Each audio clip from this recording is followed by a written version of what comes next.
مساء الفل على حضراتكم. النهارده هنعمل إعادة تدوير فستان صك.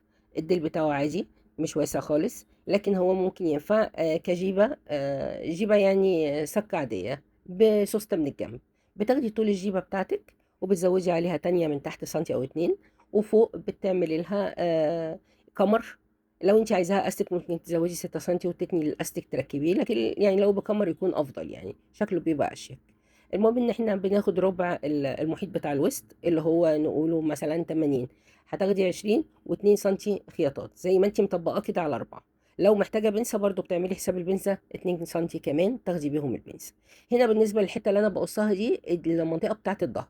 منطقه الظهر هنا لازم تسقط 3 سنتي علشان تريح في الظهر من ورا. ومن قدام في الصدر بيسقط سنتي واحد بس، وبتيجي على الجناب على ما فيش.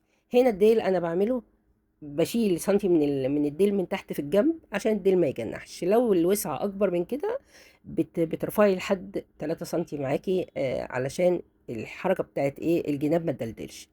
هنا باخد الكمر من البواقي الباقية بتاعت الفستان، باخده بعرض 8 سنتي، وطول الوسط بتاعك اللي هو اتفقنا مثلا 80.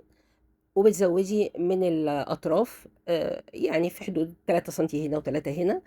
حطي العلام بتاعك من اول ال80 لاخر ال80، وركبي الكمر بتاعك وقلبيه على الوش. بتاخدي الكمر الاول بتلزقي فيه قطعه فازلين عرضها 3 سنتي، وبتسيبي سنتي للتركيب. والناحيه التانية بيبقى السنتي اللي بيتنى ده بالمكوى علشان يبقى منضف طرف الكمر خالص وانتي بتركبي. وهنا اهو السوسته في الجنب زي الفل مقفوله، وده شكلها النهائي. ويا رب أكون قدرت أوصل لحضراتكم الفكرة. شكرا لكم.